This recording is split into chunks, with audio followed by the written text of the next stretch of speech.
switch to the next part. There's a few more questions we didn't get to, so if you have time, you can answer them in the Q&A. And now it's Danielle. Thank you. Hi, thank you, Sophia. Thanks, everyone at CureMito and all of my colleagues and everyone in the audience. I was so pleased to see so many participants here today and those who will watch the recording. I'm Danielle Boyce. I'm a data scientist and biomedical informaticist, but and I work a lot in patient registries, but probably my most relevant qualification to be here is I'm Charlie's mom. Charlie had infantile spasms and now Lennox-Gastaut syndrome, and actually takes Epidiolex, so very relevant to this discussion. Charlie does not have mitochondrial disease, but I'm really proud of the work that we do in CureMito around data science and capturing good data that can be used and shared with other experts. And so I'm very pleased to be the moderator of this session today, patient registry and data panels. Again, my favorite subject. First, we're going to hear about the Leigh syndrome patient registry. I'm very pleased to have been a part of that and the ongoing effort and the publication that just came out. So Sophia Zilber, who you know very well, really was a remarkable powerhouse behind all of the work around that registry, and would not have happened without her hard work. So I'm very excited for you to be able to hear from her about that initiative. Then we're going to hear from Pallavi Bakare from Sumptuous Data Sciences on the interoperability of patient registry data with regulatory standards. This is something that Sophia and I talk about all the time, about interoperability, and with the Sumptuous Data Sciences folks. Really important that you have regulatory grade data, and that's what we have here. So hopefully you will learn about it, but also other groups will hear what we're doing and be inspired. And then finally, we're going to have one of my favorite people in the world, Amanda Klein, Dr. Klein from Critical Path Institute. She's going to be talking about accelerating mitochondrial drug development through a public-private partnership. Very exciting new initiative I've just started learning about. And then we'll have some questions and answers. So just like in the last session, feel free to ask your questions and I'll see if I can get as many answered as possible. Take it away, Sophia. Yeah, let me share my screen. All right. Can you see my screen? Yes. So, great. So I'll give a quick overview of our patient registry. And by the way, this panel, we each only have a 5 minutes, so it wouldn't be as long. Everyone will have a 5-minute time slot and then the Q&A. So this is my only slide. So I'd like to share, so our registry was started 2 years ago in September of 2021. So we're exactly at 2-year mark right now. And so this is kind of a recap of why we started the registry and where we are now. So we started this registry to engage patients, build a strong community, and really what our goal was, we sort of wanted to do more than tell patients that when they enroll, there is hope that eventually researchers will do something and learn something. What we wanted to do is we sort of wanted the community to be engaged and for our registry to provide value all along. So share insights, share information, make sure that our data is useful, and raise awareness through posters and different other things. And so this was really our commitment. So that's what we've been doing for the last 2 years. So for those who don't know, our registry is started with, in collaboration with Quartz, Coordination of Rare Diseases at Stanford, and they have a disease agnostic platform that they work with more than 100 patient groups, and they have data for more than 2,000 rare diseases. Our registry is global. We have close to 300 participants now from more than 35 countries, and this registry is truly global, meaning that even though we are US-based registry, about 70% of participants are international. So that's really unusual for US-based registry. And for this, we are thankful to many of our families, international families, our partner families, who've been really active, sharing the registry, sharing with their doctors, with other families. We also have translations to other languages. So we're really thankful to the community who supported this and made this truly a global registry. We are looking at our data closely, including genetic diagnosis, of course, because as many of you probably know, in order to participate in a clinical trial, we need to know the genetic diagnosis of the patient. And so we do review our data, we look at it closely, and to make sure that the genetic diagnosis is entered correctly, and if we need to, we follow up or we look at the genetic report to make sure that we have that genetic diagnosis accurate. And so of those patients who completed 2 surveys in our registry, for 95% are genetically diagnosed. And for most of them, also for about 95%, we know the gene that causes their disease. And one thing we found that's interesting, we often talk about a long diagnostic odyssey, long diagnostic journey in mitochondrial disease. So in our case, we actually found that 60% of our patients in the registry were diagnosed within 1 year since the symptoms start. So that's relatively short. We assume that that's because our patients are children. They are much more severely sick than maybe other or adults or other mitochondrial disorders, and so they get diagnosed faster. Our data is interoperable with CDCES standards. CDCES is a data standard that's used for submissions to the FDA, and I forgot to say, but I also work in the pharmaceutical industry, so that's why I'm bringing my knowledge of data standards here. And I know I ran out of time, I'll be quick. We undertook this project with a company, Sumptuous Data Sciences, and Pallavi will speak about that next. And we've been able to convert this data successfully. We presented a poster, we have a paper that's coming out soon, but most importantly, that data in CDCES is available, and it could potentially be made available to the industry, to our partners who are interested, and where it can help clinical trials. So that's really key, and it could be a useful learning experience, hopefully for other patient registries and others in mitochondrial disease and rare disease. We are collaborating with CPAS. Amanda will share more. We already shared our data to RDCA, that platform by CPAS. It's a platform that's funded by the FDA, and we are working on building a MITA task force, and Amanda will talk about that more. We met with the FDA last February. We had a listening session. It wasn't a listening session where patients share stories. It was a listening session specifically with real world evidence team, where we talked in detail about data. So that was incredibly useful, and now FDA knows about our registry, so that's wonderful. We've shared this registry and data a lot through posters, conferences, and with researchers, with industry. We shared clinical trial opportunities. So this is where we are now. And thank you very much. This is my registry update. Thank you so much, Sophia, for all of your work. And as usual, I really love your slides. Let me see. Thank you. We're going to do a Q&A at the end. So feel free to keep putting your questions in there. And now, Pallavi, I would love to hear your talk on interoperability of patient registry data with regulatory standards. Sure. So let me share my screen.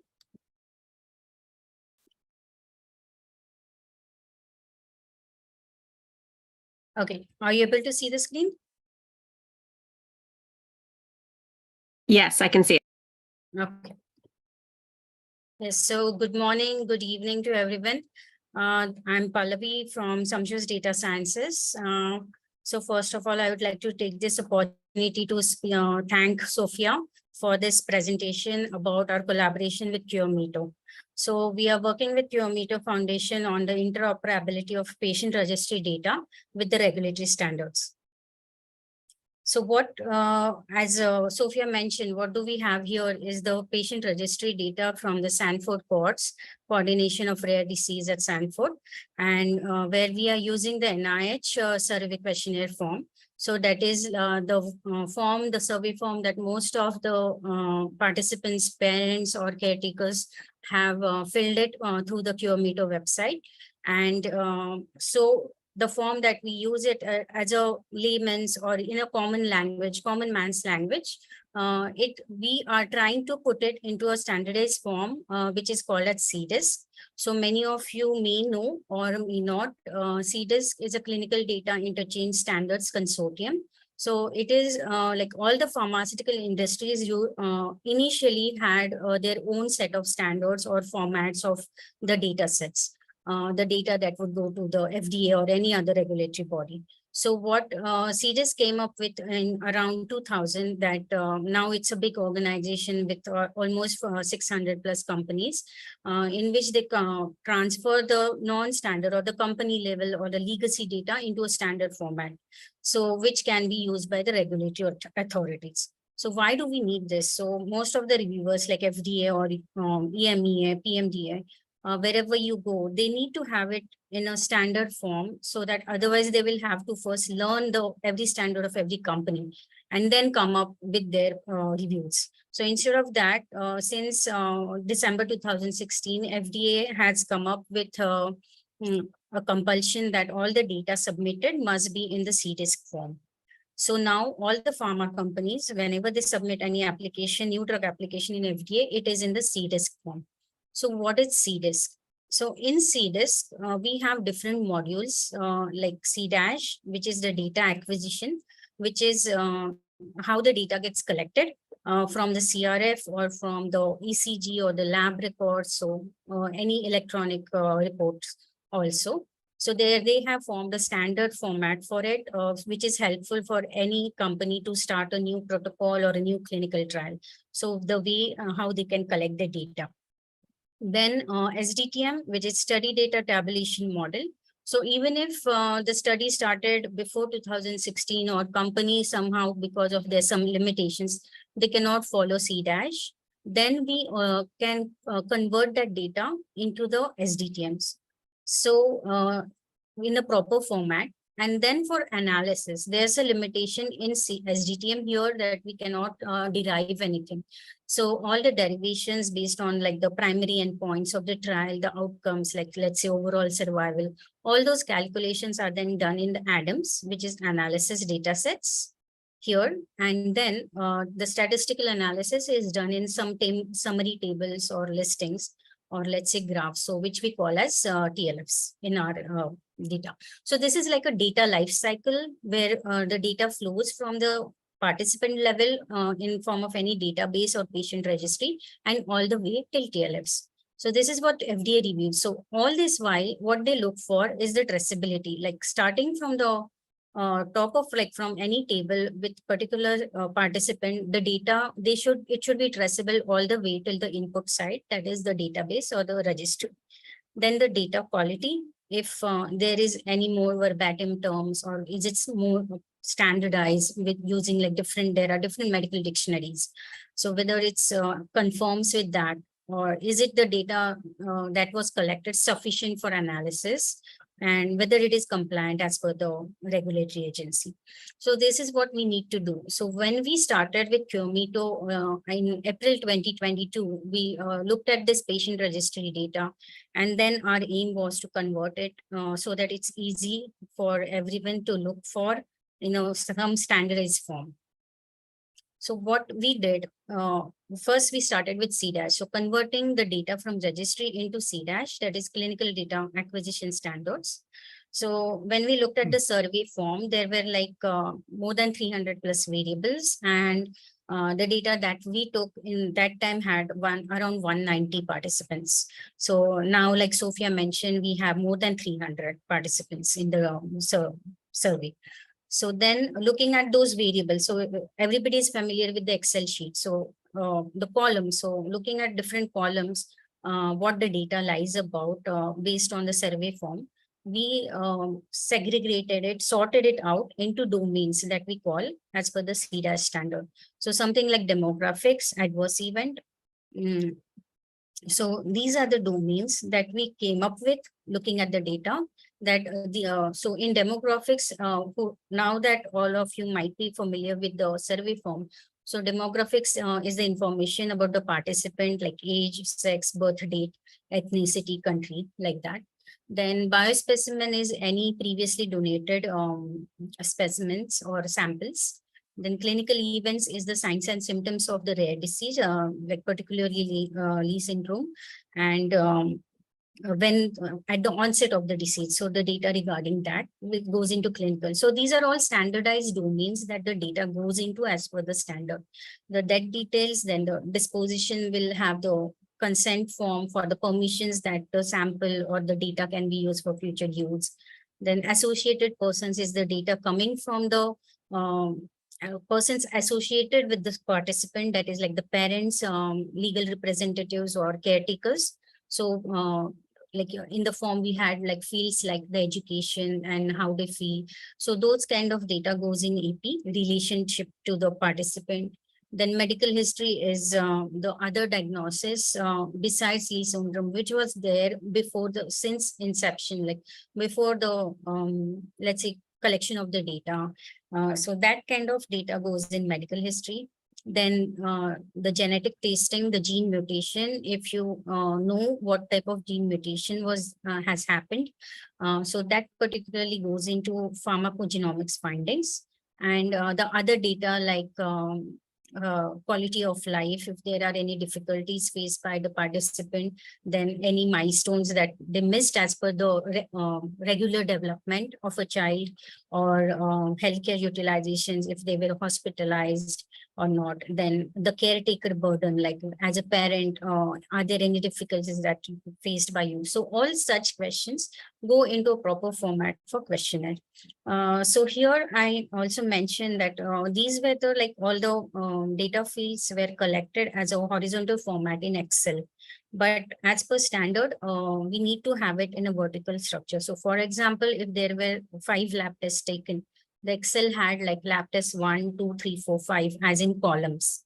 But when we look at the lab data in the standard, we have just one column as test, and all the 5 tests go under as records, like the number of observations, test 1, test 2, like that. So this is how we are converting. Then we are also applying some formats which are standard as per for every variable or data field. So we are applying that. And so currently, when we started in April 22, then by end of 22, by December, we had finished the CDASH mapping. And the finding that we had was like more than 90% of the data can be mapped to CDASH. Other variables or other data fields which couldn't, there's a possibility that we can keep them as it's in CDASH. So we are not losing any data. That was the ultimate aim, like one of the conditions that we had put for ourselves. Then for SDTM, now the work is in progress that we are converting the CDASH map data to SDTM now. And we intend to finish it by end of November.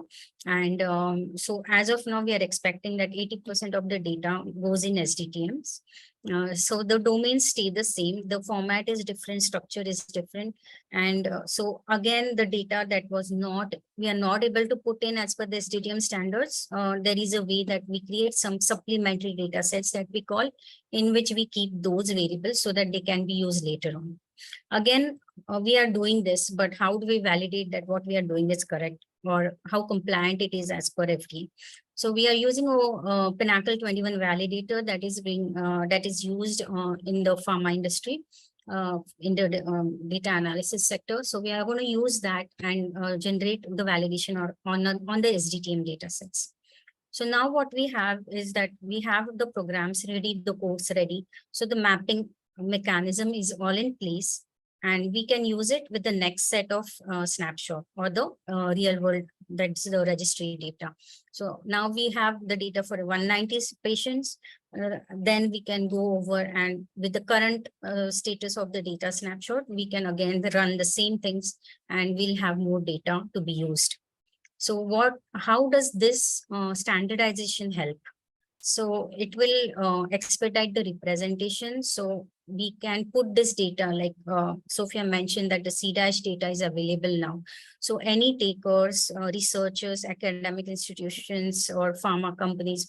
So this data is in standard form now, so it can be reviewed easily with less time. So you can do the analysis, the statistical analysis, clinical analysis. So it will help accelerate the research, which I think is very important for rare diseases. So this is our contribution from Samshu's Data Sciences to CureMeto, and we are really keen on working it out and helping out to put this forth to the world. So once again, I would just like to thank Sophia for her hard work and her dedication in CureMeto, Casey, who we are always collaborating with our regular meetings and all. Samshu's Data Sciences president for his vision to start in this kind of way than besides just clinical trials data reporting, and his guidance, and Jafanya, who is the real programmer. I'm coordinating this project, but Jafanya is the coder in this project. So thanks a lot. And once again, thanks, Sophia. I'm done, so we can have the next one. Thank you very much. That was an excellent overview of a very complicated topic, and I appreciate how well you simplified that for us. Very, very important work, very good work. And I agree, Sumptuous Data Sciences is taking a big step here and working with CDISC in patient registry space, and they are to be commended for that. Our next speaker Thanks. is Amanda Klein. You're welcome. Amanda Klein, please share your slides. Sure. If you have.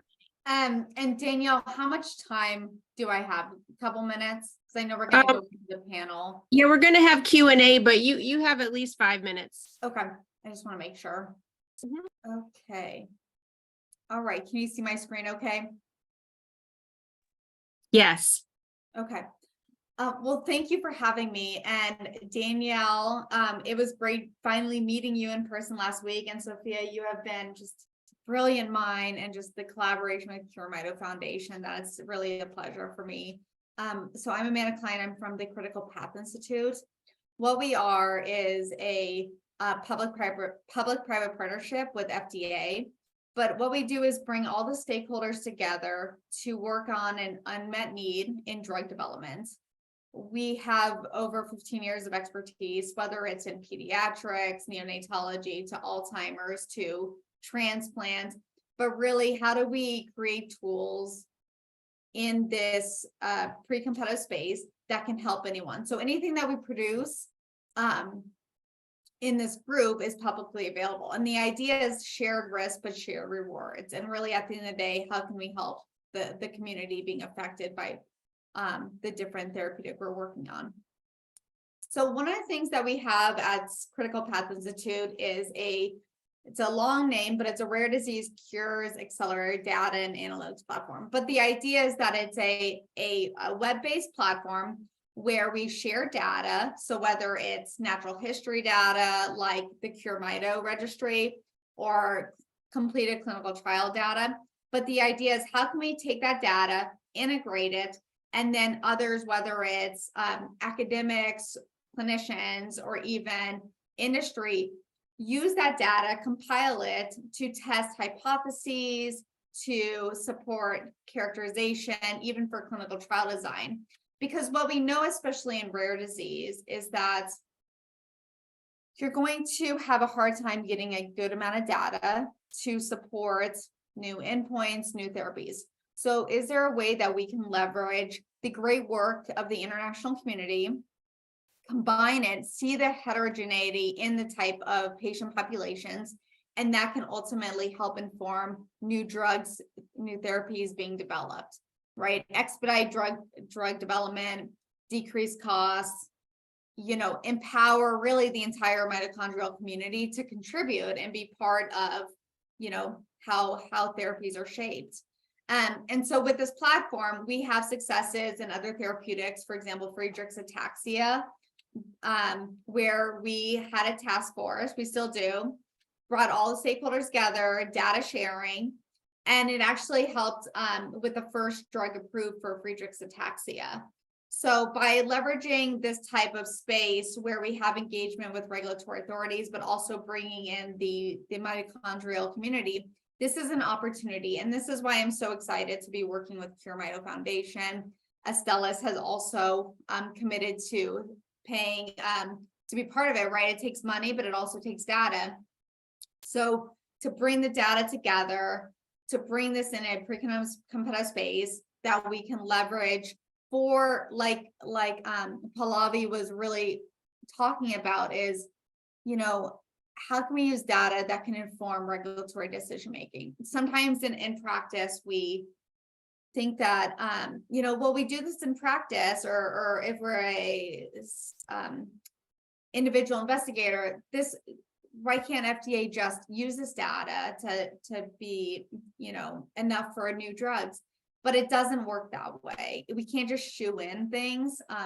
And so how can we be efficient with how we collect data, which is why Sophia and Danielle have been so instrumental in being thoughtful with how they design the Cure Mito registry, having it standardized to CDCES, like Pallavi mentioned. That way we have an efficient process forward to be able to help the drug developers in this space.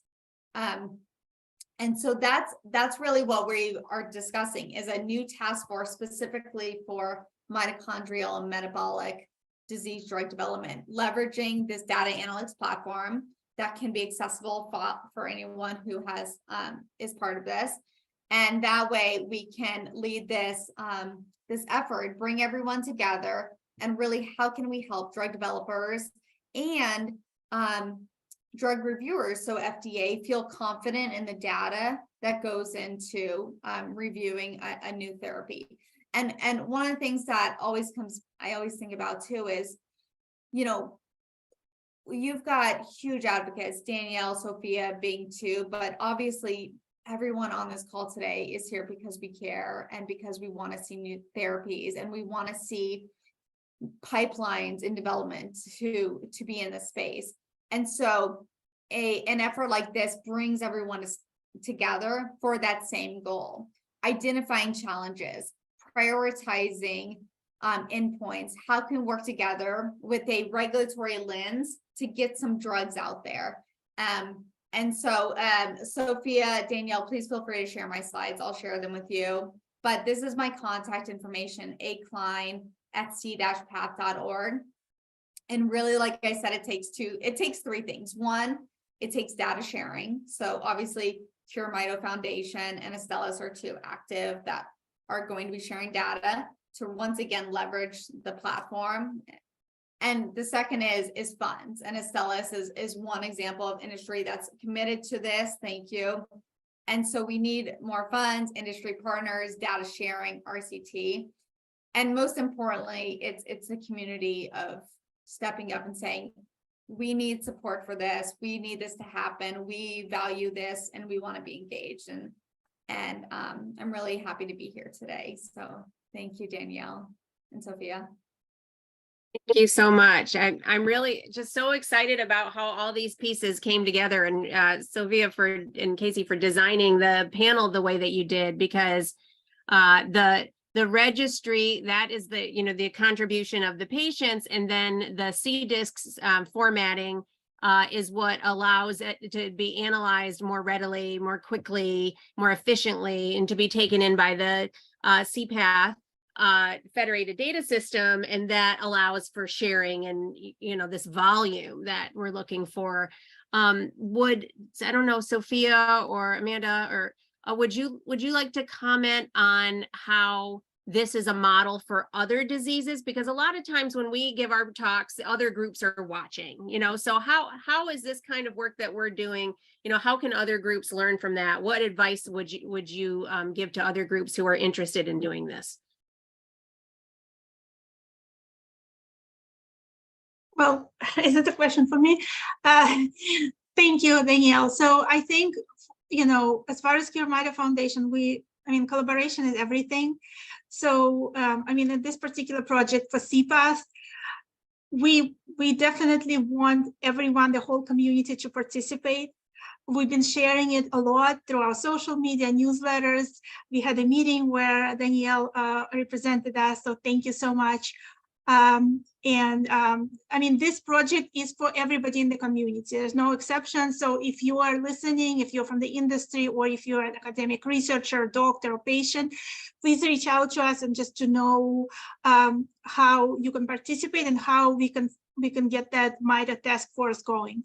But in general, I guess as far as other groups, well, we always try to learn from other organizations, and they learn from us. We talk, actually, Casey is now at Global Genes Conference, where she's going to speak on a panel later today.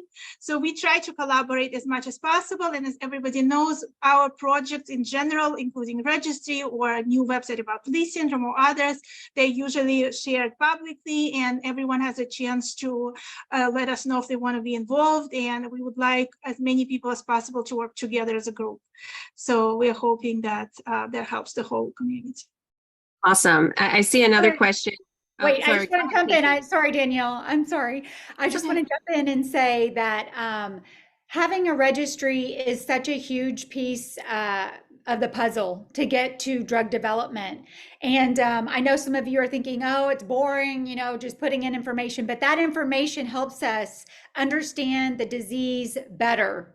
And that information tells researchers what symptoms to look at, what are we going to target to make this curable or treatable for drug development. So I just want to reiterate that it is so important to join the registry. Thank you for CPATH, and thank you Sumptuous Data Sciences for all the work that you've been doing. So I just wanted to throw that out there. Thank you. Yeah, I mean, I've been involved with a lot of studies with my, my son, and his data is all over the world. And I've never seen a registry use data as much, as frequently, like really getting the most out of a study as this registry. It does, the publication, the reporting it out, the putting it on social media, the sharing it, and that is what it's all about. So like we don't have mitochondrial disease, but if we did, this would be the study that I participated in, because I would feel like it was actually worth my time. Your time is precious when you're taking care of someone who has a disease. And so you want to know that, it's not being wasted. And it definitely isn't with this registry. I mean, we just have a publication out last week. So yeah, I forgot to mention in my talk, we just published a paper, and that paper actually only describes the first 7 months of the data. And even then, the amount of information was just incredible. The amount of insights. But first we looked at it and we said, should we have 10 papers? Should we write 10 papers? Yeah. But I mean, it's incredible. And now we have so much more. And we have another paper coming about CDCES. And Amanda, CPATH, Sumptuous Data Sciences have been amazing partners. So yeah, we are so grateful. Incredible. And you have one more question. We have a minute left or so. Sophia, thank you for this update. Is the Cure Mito planning a similar update on the ongoing Leigh syndrome patient natural history study? So we don't have any information on that. I'm sorry. We don't have any information. That's a different group. Yeah. Okay. I do like the question about natural history, because this is something that is agnostic to every therapeutic, right? Is regulatory authorities want to know the natural history of the disease.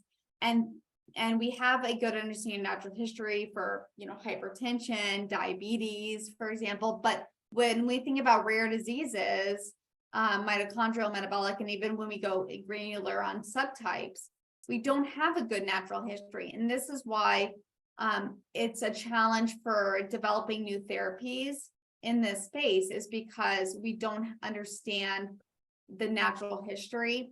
And this is to the point of Danielle and Sophia continue to make, and Casey as well, is why the registry is so important, because it gives you that information to help understand the natural history that will then help sponsors who are trying to develop. And so when they go to regulatory agencies, that's one of the questions that regulatory agencies is wanting to know. First off, is do you have a natural history study, right?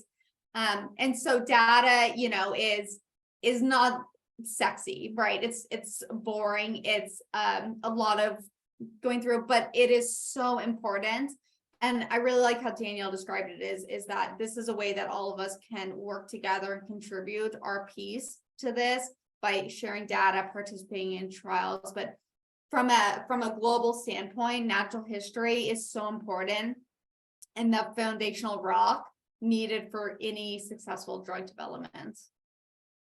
Yeah, and I would just like to add one point here, like for the parents who are little shy, or they need to encourage other parents or other caretakers to put in the data, and they might be shy that what about our patients' privacy or like that. So please be assured that all the data that goes in is de-anonymized. So anonymized so that we don't have any names or any personal information. And all the data that is all quoted with a subject ID. That's a great point. So even though they're sharing, it's being done in a Right. really So sometimes they will have that emotional, maybe a little stretch back. Yeah. wonderful. I think that's my time. I really appreciate everyone's kind consideration and being in the audience, such a terrific audience. And do feel free to reach out to us about the registry anytime. Sophia and I love to talk about this topic. Yes. Anyone. Thank you so much, Danielle. Thank you everybody for speaking. And I think so now we are moving on to our last panel. And we'll have our industry panel. So just to give a quick introduction, we work with the industry closely. We of course understand that in order to have treatments, we need clinical trials, and we want there to be more clinical trials and of course successful ones.